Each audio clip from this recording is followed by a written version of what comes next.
The year was 1905. In Charleston, South Carolina, the rules were simple and brutal. A black man looked at the ground when a white man passed. He said, "Yes, sir," before he said anything else. He kept his voice low, his ambitions lower, and his anger somewhere so deep inside himself that it stopped feeling like anger at all. It just became the weather always there, pressing down, cold in the morning and dangerous in the afternoon. Into that world, on the 31st of October, Ellsworth Raymond Johnson was born. The streets would give him a different name. He was born with a bump on the back of his head, a small ridge of bone beneath the skin. The children in the neighborhood called him Bumpy. They meant it as a taunt. He kept it. Years later, when grown men had every reason to be afraid of him and heard that name, the ridge of bone on a child's skull would have transformed into a brand, a warning. The kind of name you say quietly, if you say it at all. In 1905, he was just a boy in Charleston, and Charleston was trying to break him. The Johnson family understood Jim Crow the way you understand gravity, not because anyone explained it, but because you learned, early and hard, what happened when you forgot. Bumpy forgot often. He was small and strange-looking, with that knob of bone at the back of his skull and eyes that seemed to be calculating something, even when he was standing still. Other children learned quickly not to taunt him more than once. He didn't fight the way boys fight when they're scared.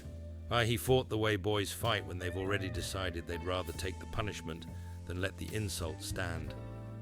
His parents watched this and worried. In the South, in 1912, a black boy who didn't know how to be afraid of white men had a short life expectancy. The thing that ended the family's time in Charleston didn't start with Bumpy. It started with his older brother, Willie.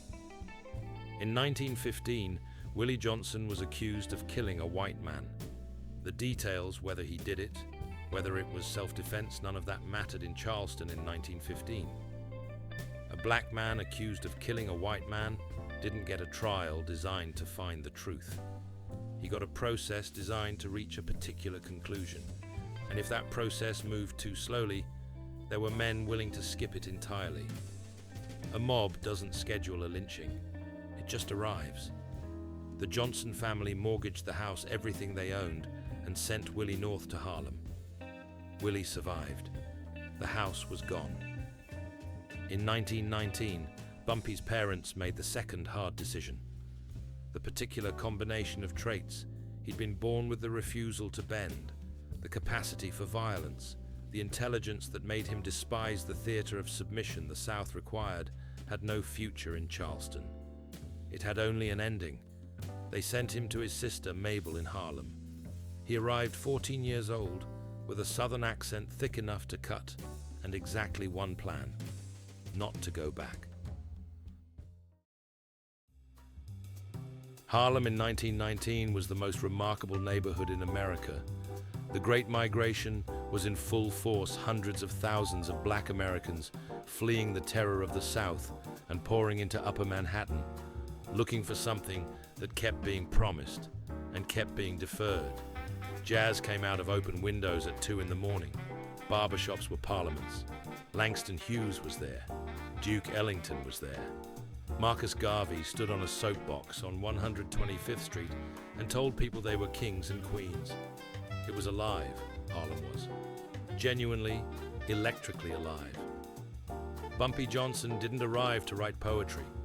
He arrived hungry, 14 years old, trailing a reputation for the kind of violence that made adults nervous. The local boys identified him within days. The southern accent was wrong, the clothes were wrong, the knob of bone at the back of his head was wrong. They came at him the way children everywhere come at someone new, in numbers, looking for the moment he flinched. He didn't flinch. He fought back with an unsettling calm, not berserk, not desperate, efficient, like a man solving a problem that had a clear solution. Within a month, the boys who'd tried to break the newcomer were telling other people about him instead. He dropped out of school and went to work. Harlem ran on the numbers. The policy game, an illegal lottery, where you picked a three-digit number and paid a small bet, sometimes as little as a penny, was the informal financial infrastructure of a community the formal financial system had decided it didn't need. The banks refused black depositors. Insurance companies declined black customers. Legitimate credit was a concept that applied to other people, in other neighborhoods, with other names. In that vacuum, the numbers operated as something else entirely: a credit network, an employment system, a parallel economy built by and for the people the mainstream had written off. You could borrow from the policy banker when the rent was due. You could find work as a runner, a collector, a guard. The whole operation was, in the specific way of institutions that grow to fill a void, genuinely necessary to the people who depended on it. The men who ran it, the policy bankers, were not merely criminals. They were pillars of a community that had no other pillars. Bumpy understood this immediately. Not the morality of it, but the structure, the way power moved through it, the way respect was earned and spent and lost. He started at the bottom, the way everyone starts. The man who changed everything was named William Hewlett Bubb to everyone who knew him. An enforcer, a fixer, a serious man. The story goes that Hewlett told a teenage Bumpy, who was cleaning a storefront sidewalk, to move. Bumpy didn't move. The sidewalk wasn't clean yet. Hewlett looked at this kid for a moment, this 14-year-old with the Charleston accent and the bump on his head, who was declining to be interrupted, regardless of who was doing the interrupting, and made a decision that neither of them could have predicted. He was impressed, not by defiance for its own sake, by the specific quality of it, the calm, the purposefulness. This wasn't a kid trying to prove something. And this was a kid doing what he said he was going to do. Hewlett offered him work. Bumpy accepted. By 16, he was a guard for numbers bankers, the men who carried the cash, the most valuable and most vulnerable people in the whole enterprise. His job was to be between them and whatever came next. He was very good at it. By his early 20s, Bumpy had been arrested more times than most men in his neighborhood would be in a lifetime. Robbery, assault, carrying a weapon. He did time, and the time, it turned out, was where a different kind of education happened. Bumpy Johnson was a voracious reader. He came to books the way some men come to religion, urgently, totally, as though they contained something he couldn't survive without. Philosophy was his particular obsession. Marcus Aurelius, the Stoics. The idea that the world would do what it would do, and the only territory you genuinely controlled was the space between stimulus and response. In a man who made his living in environments defined by chaos, this was not an abstract philosophy. It was a survival strategy. The guards began calling him the Professor, but he didn't correct them. He had also developed a chess obsession that went beyond hobby. Chess was a mirror. It showed you, with unpleasant clarity, whether you could actually think 3 moves ahead, or whether you just believed you could. He played every chance he got. He lost rarely. Meanwhile, the Harlem Renaissance was at its height. Langston Hughes, Zora Neale Hurston, the Cotton Club, Small's Paradise. Bumpy moved through all of it. He knew Billie Holiday. He knew Sugar Ray Robinson. He knew Bojangles. These were not decorative relationships. He moved between the criminal underworld and the cultural elite of Harlem, with a fluency that said something important about the neighborhood itself, that the line between those worlds was not as clean as people outside it liked to believe. A man who ran numbers might also host a poet. And the economy was not divided into licit and illicit in any way the actual inhabitants recognized. It was just the economy, the one they had, the one that worked. Bumpy understood who controlled that economy, controlled Harlem itself.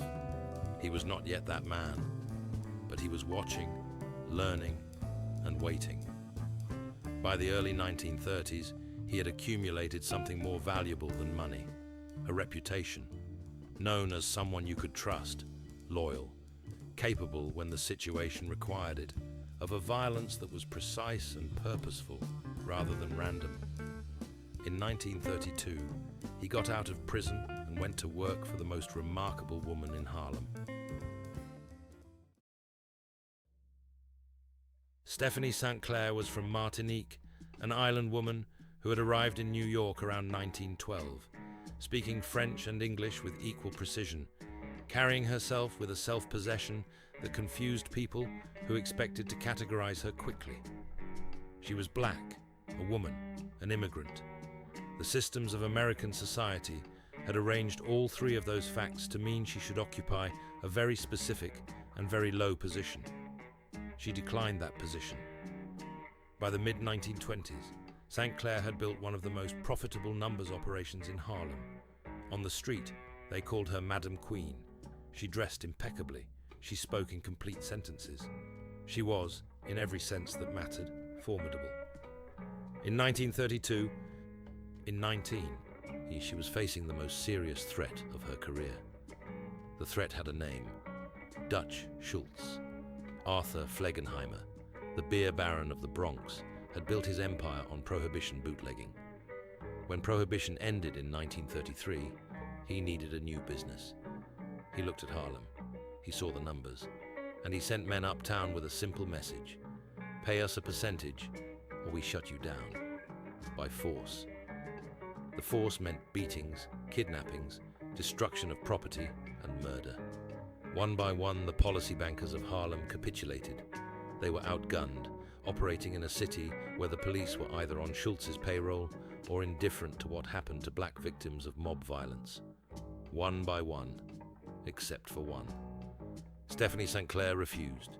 She took out advertisements in Harlem newspapers, naming corrupt NYPD officers by name and badge number, accusing them publicly of helping Schultz invade a black neighborhood. This was not a subtle maneuver. This was a declaration of war conducted in public with ink on paper. She also reached out to Bumpy Johnson. He assembled 9 men. 9. Against the New York machine of Dutch Schultz, which had muscle across 3 boroughs, police connections, and the resources of a Prohibition-era empire. The asymmetry would have discouraged most people. Bumpy Johnson had been reading about asymmetric warfare since he was a teenager in a prison library. No white man could walk through Harlem unnoticed. This was the strategic reality that Schultz's operation couldn't solve.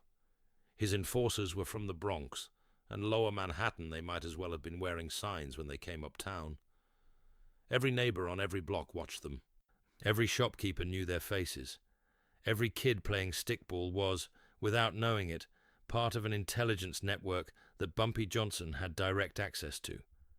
He used it. When Schultz's men came to collect, Bumpy's people were already waiting.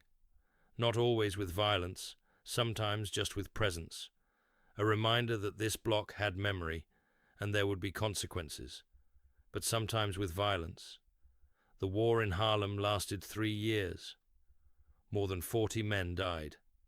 It was fought not on a battlefield, but on sidewalks, in restaurant back rooms, in apartment stairwells that still stand today, occupied by families who have no idea what happened in them 90 years ago. Through all of it, Bumpy Johnson was never arrested for the violence, and he moved through the neighborhood like a man who had grown up in a place where invisibility was a survival skill, because he had. By 1935, Dutch Schultz had succeeded in taking most of the Harlem numbers operations. But something else had happened, in a different part of the city, about a different kind of problem. Schultz had proposed murdering Thomas Dewey, the special prosecutor building cases against organized crime. Dewey was a threat, but he was a public official, and killing him would bring the full weight of the federal government down on the mob. The commission the governing body Lucky Luciano had created for the 5 New York crime families said no. Schultz said he was going to do it anyway. On October 23, 1935, Dutch Schultz was shot inside the Palace Chop House in Newark. He lingered a day before dying. Now the hit was ordered by Luciano. The beer baron of the Bronx was gone, And Luciano, who was nothing if not a businessman, looked at Harlem with clear eyes. Taking it by force from a man like Bumpy Johnson, embedded in the community, trusted by it, protected by it, was going to cost more than it was worth. There was another way. Luciano requested a meeting. The agreement said this: Bumpy Johnson would manage all numbers and vice operations in Harlem, in partnership with the Genovese family. The policy bankers who had survived the war could keep operating, provided they paid a percentage to the Italian families in exchange for protection. The community called it peace with honor. Depending on how you looked at it, it was either a triumph or a surrender.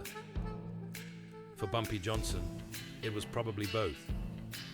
He had done what no black man had ever done in the history of New York organized crime. He had fought the most powerful criminal organization in the city to something approaching a standstill, made himself too expensive to defeat, and negotiated himself into a position of genuine authority, not as muscle for hire, as a recognized power in his own territory. Lucky Luciano, who had grown up poor on the Lower East Side and who understood power in ways many of the men around him didn't, recognized what he was dealing with. Not a rival to be destroyed, a necessary partner. The sit-down between the two men was, by every account, brief and businesslike. Neither of them needed to perform anything for the other.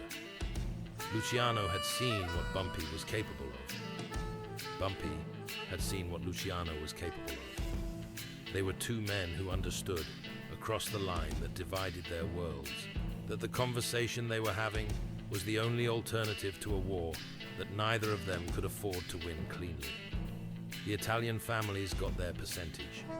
Bumpy got a kingdom with obligations, with limits, with a ceiling on how high he could go, but in a country that had been telling black men for 300 years that they were not entitled to territory, that the space they occupied was always provisional, always subject to someone else's decision. There was something in that which meant more than money.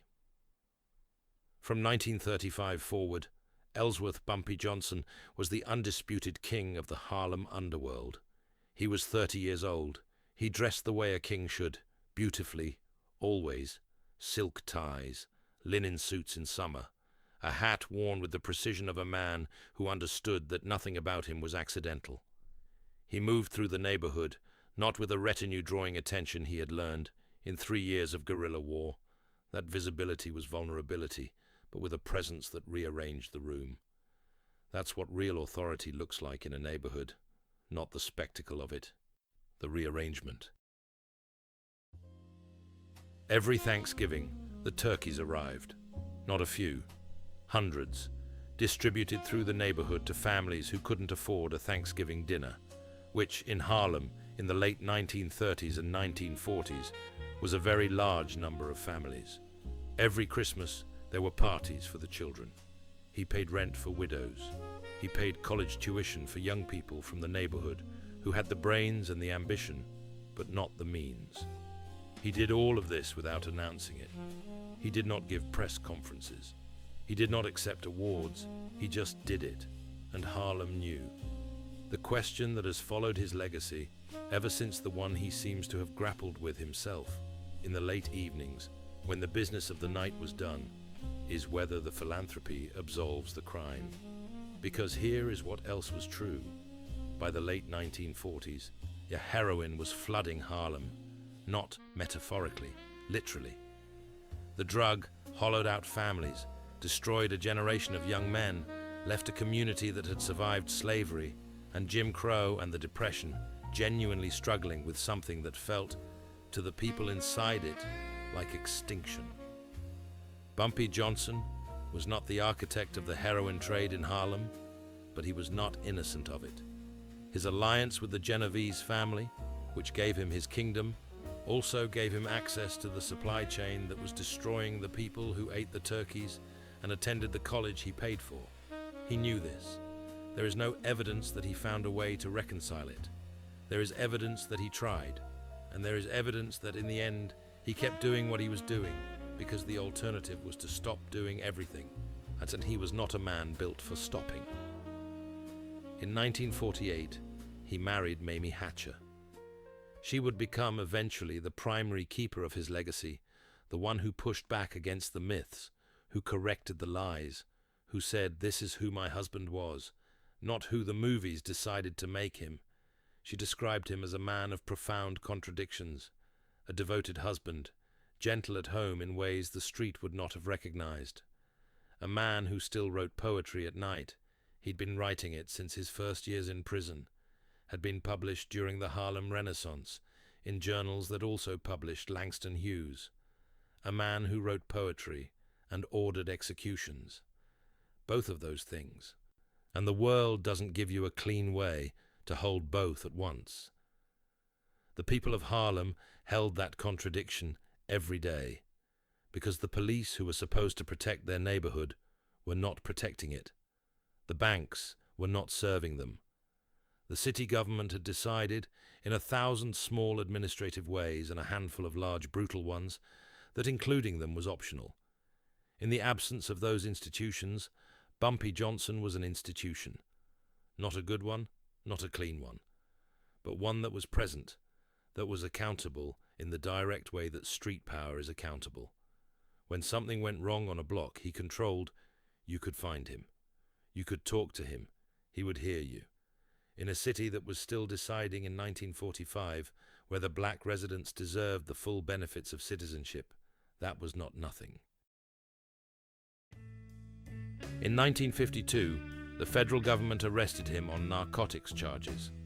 He maintained until his death that the charges were fabricated, that law enforcement had grown tired of its inability to touch him through legitimate means, and constructed the case it needed.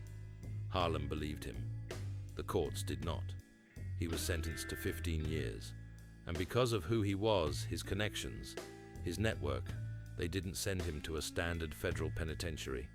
They sent him to Alcatraz, the island prison in the middle of San Francisco Bay, 1.25 miles from the nearest shore.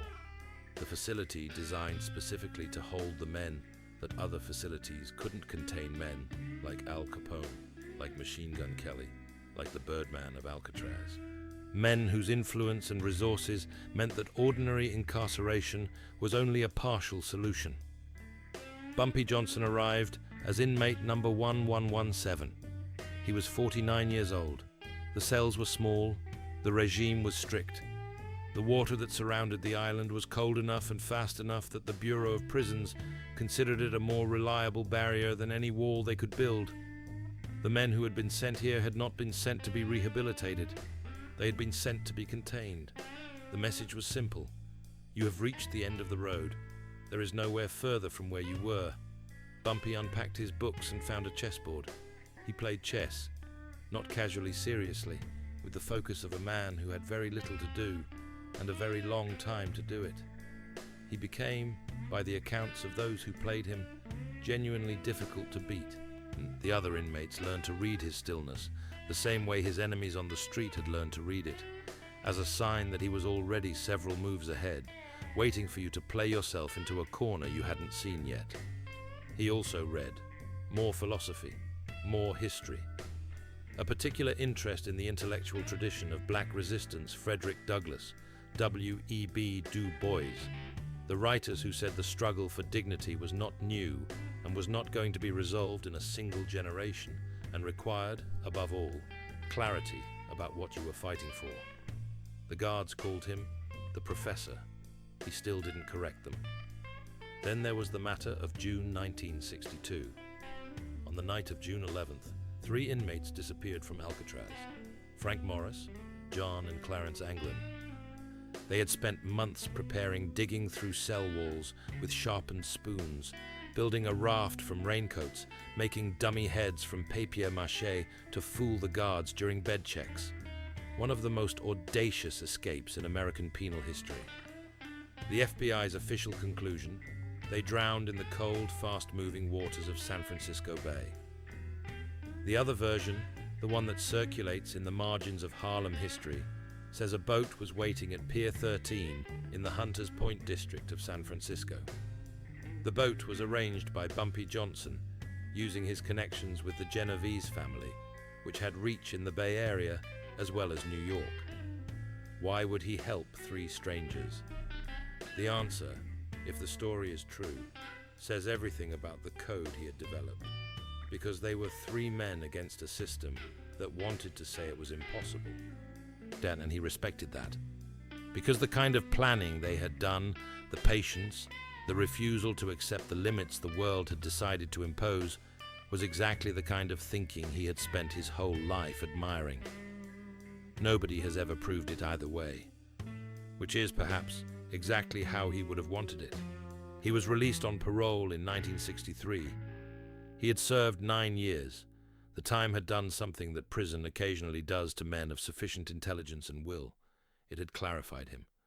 The noise of the street, the constant demands, the daily requirement to make decisions with immediate and permanent consequences, all of that had been removed for 9 years. What remained, in a 6x9 cell with a chessboard and a shelf of books, was a man who understood himself more completely than he had before. He knew what he was. And he knew what the world was. He was going home. Nobody organized the parade. There was no committee, no permit, no official announcement. The word simply went out through the neighborhood the way it always went out, door to door, block to block, through the specific kind of telegraph that operates in tight communities. Bumpy Johnson was coming home. Harlem came out. The owners of the restaurants and barber shops and numbers parlors. Men who had worked for him years ago, who had been young and now were not. Women whose rent he had paid. Children who didn't know who he was but understood, from the energy of the adults around them, that this was significant. Not because they were told to, but because in a neighborhood that had seen its share of symbolic moments and learned to be skeptical of most of them, this felt like something real. A man who had been taken away had come back. And the taking away had not worked. That meant something. The Harlem he returned to was in a different place than the one he had left. The civil rights movement was changing the country. A specific anger was building in urban black communities all over the North, not toward separate water fountains, but toward economic exclusion, housing discrimination, police violence, the accumulated indignities that were harder to photograph than a fire hose, but just as real. Malcolm X had become one of the most important voices in American public life, and Malcolm X was, in a complicated way, an old friend. They had met in the 1940s, when Malcolm was still Detroit Red, a young hustler who moved through the same streets Bumpy controlled. Then Malcolm went to prison, found the Nation of Islam, found books, and came out as someone else entirely. On the surface, they were everything each other was not. A religious activist who had renounced the street, a criminal who had never pretended to be anything else. But underneath, there was a recognition. Both of them had refused to accept the position the white power structure had assigned them. One through preaching and organizing, the other through running numbers and dealing with the Genovese family. Different roads, the same refusal. They respected each other. Deeply, sincerely, in the way two men respect each other when they understand, without fully explaining it, that they are playing the same game on different boards. In 1964, the game became urgent. Malcolm had split from the Nation of Islam, and the threats against his life had moved from background noise to immediate reality. The men running the nation did not accept departures gracefully. Bumpy offered protection, his men, armed, around the clock. Malcolm said no. He couldn't be seen as the public face of a movement for black liberation, accepting the protection of a known criminal. The optics would be used against him. And he said something else. He didn't want black men killing black men in his name. Bumpy withdrew his men.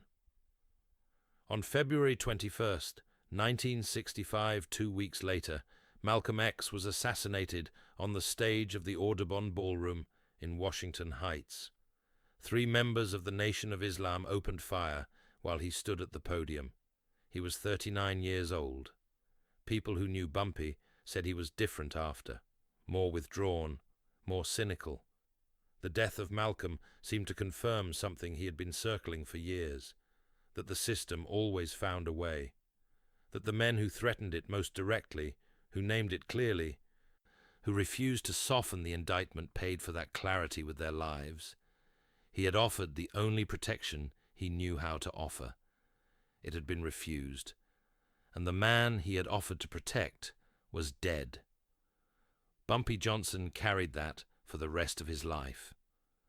The years after his return were not quiet. He was operating again the numbers, the protection, the various enterprises that constituted the Harlem Underworld, but the landscape had shifted.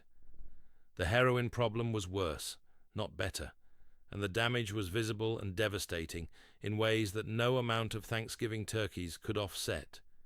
He continued giving speeches to young men about the importance of education. He continued funding tuitions. He continued, in the specific way of men who hold two contradictory self-images simultaneously, to be both the source of the problem and the man who insisted on trying to fix it. The federal government was watching. New indictments were being prepared. He was, in 1968, 62 years old and under federal indictment again for conspiracy to distribute narcotics. The cycle had never stopped. It was simply the rhythm of his life. He still played chess, not just in back rooms, but sometimes in the parks of Harlem, on the stone tables in Marcus Garvey Park, where older men gathered in the afternoons. He would sit down across from whoever was there, sometimes men who knew who he was, sometimes men who didn't, sometimes young men who thought they were about to dismantle an old man with slow hands. He played the same way he had always played, patiently, without expression, letting the other person make assumptions about what he was planning, then using those assumptions against them. Most people who played him assumed they were ahead until they weren't. By the time they understood what had happened, the game was already over. He had been playing that game his whole life, not just on the board. On the evening of July 7th, 1968, Bumpy Johnson went to the Wells restaurant on Lenox Avenue. The Wells was a legitimate establishment, one of the most celebrated in Harlem, the kind of place where politicians, jazz musicians, and old men from the neighborhood shared the same air and the same menu of Southern food that was a direct line back to the lives everyone had come from and couldn't fully leave behind. He arrived around midnight. He sat with old friends, men who had been in his life for decades, who remembered the early years, who had been through the war with Schultz and the deal with Luciano and the years on the island. He ordered coffee, fried chicken, hominy grits. He was, by the accounts of the people there, in good spirits. At 2 a.m, he suffered a massive heart attack. He died at the table, in the arms of his friend Junie Bird, surrounded by people who had known him most of their lives. He was 62 years old. Harlem buried him with the ceremony that cities reserve for their own, for people so embedded in the life of a place that their absence changes the texture of the air. Thousands came to the funeral. He was interred at Woodlawn Cemetery in the Bronx, in a section that also holds Duke Ellington and Miles Davis. Men of very different lives, united by the fact that they had all made their mark on the city deep enough to last. After a man like Bumpy Johnson dies, a different kind of war begins, not with guns, with stories. Everyone who ever operated in his orbit has a version of events in which they played a more central role than they actually did.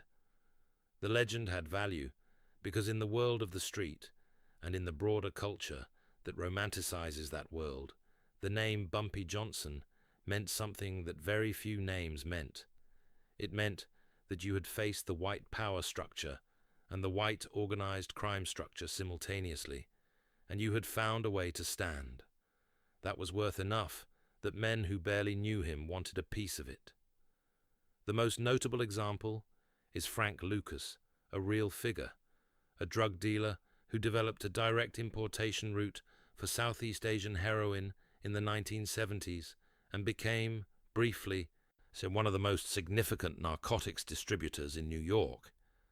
In 2007, The film American Gangster presented Lucas as Bumpy Johnson's protege, driver, and close confidant, the man who inherited Johnson's operation, who was present when the old man died, who held him as the life left his body. Mamie Johnson, Bumpy's widow, married to him for 20 years, had one response. She called Frank Lucas a flunky, her word. She pointed out something arithmetically difficult to argue with. Bumpy spent most of the 1950s in Alcatraz. The claim that Lucas had been his driver and confidant for 15 years is not supported by the timeline. The scene where Lucas holds Bumpy as he dies did not happen. Johnson died at the Wells restaurant, surrounded by friends who had known him for decades, and Frank Lucas was not among them. Lucas has never fully retracted his version.